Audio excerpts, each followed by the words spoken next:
Mungkin kalian pernah dengar dengan yang namanya konformitas. Iya, konformitas. Yaitu perilaku seseorang yang sesuai atau sejalan dengan norma-norma sosial atau harapan banyak kelompok di mana individu tersebut berada. Ini bisa berarti mengikuti aturan, keyakinan, atau tindakan yang dianggap sebagai norma dalam suatu kelompok atau masyarakat. Tanpa berlama-lama, ketika kita berbicara tentang konformitas, pastinya yang pertama kali terhasut dalam benak kita adalah implikasi dari konformitas itu sendiri. Mungkin kita sering kali mendengar implikasi-implikasi yang tercipta dari konformitas seperti terciptanya solidaritas sosial, pemeliharaan stabilitas dalam masyarakat, dan kemudahan dalam interaksi sosial karena adanya kesamaan norma dan nilai. Namun, perlu diketahui juga bahwa konformitas dapat menghasilkan efek-efek negatif seperti penekanan terhadap kebebasan individu, menyebabkan pemikiran dan tindakan yang tidak autentik, serta meningkatkan resiko pembuatan keputusan yang buruk karena tekanan untuk menyesuaikan diri dengan norma kelompok.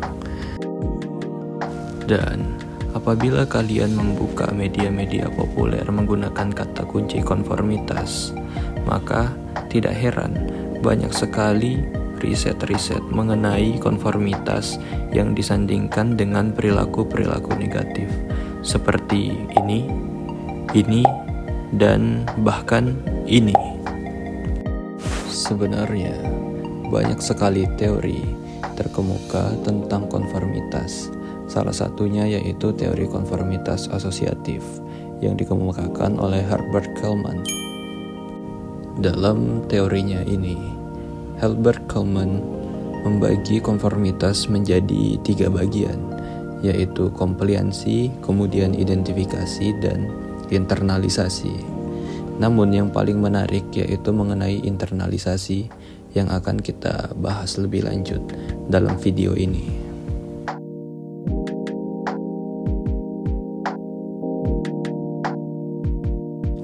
Baik, jadi selamat datang di eksperimen kami, yaitu mengenai visual judgment. Maksud saya S-conformity experiment, yang dimana eksperimen ini akan melibatkan 2 orang partisipan, yang dimana partisipan pertama merupakan seorang laki-laki dan partisipan kedua merupakan seorang perempuan, dimana dari kedua orang partisipan ini akan menjalani eksperimen yang akan dibagi menjadi 2 kelompok. Jenis eksperimen yang kami lakukan merupakan pre-eksperimental. Selain itu, di ruangan yang telah kami siapkan selain terdapat partisipan, di sana juga kami telah menyiapkan 5 consider, di mana consider ini berperan untuk memengaruhi partisipan ketika berada dalam kelompok.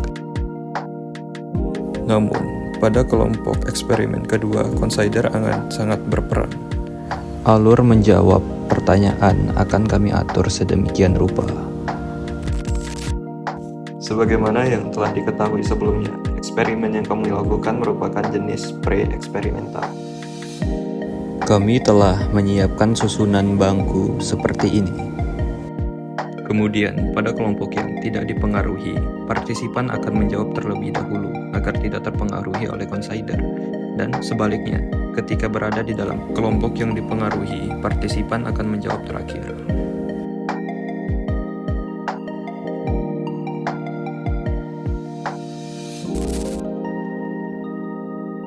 Ketika berada dalam kelompok yang tidak dipengaruhi, partisipan berhasil menjawab semua jawaban dengan benar.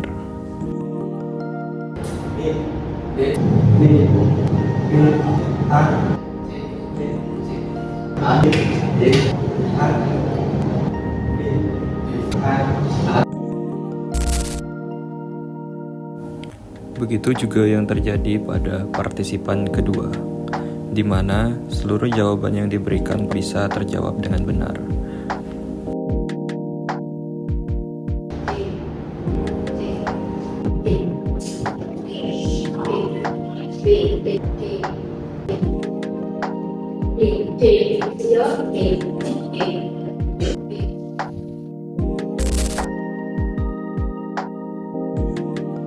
Kemudian, pada kelompok kedua partisipan pertama, hal yang telah diduga sebelumnya terjadi, di mana peran consider benar-benar memengaruhi jawaban dari partisipan. Padahal, jawaban yang diberikan oleh kelima consider tersebut merupakan jawaban yang salah.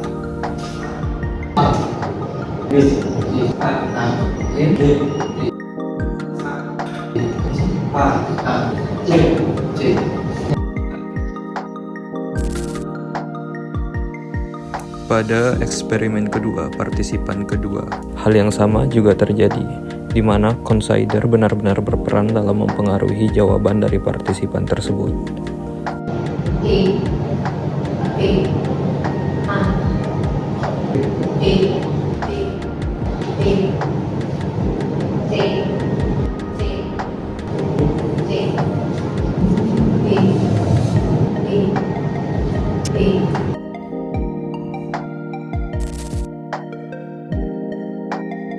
Dalam melihat perbedaan yang terjadi antara kelompok pertama dengan kelompok kedua, yang dimana tadi kelompok yang pertama tidak dipengaruhi namun kelompok kedua diberi pengaruh, perbedaannya begitu jelas terlihat.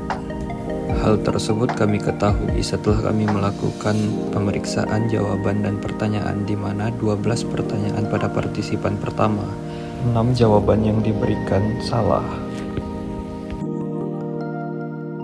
Sementara itu pada partisipan kedua, dari 12 soal, 5 soal diantaranya dijawab salah.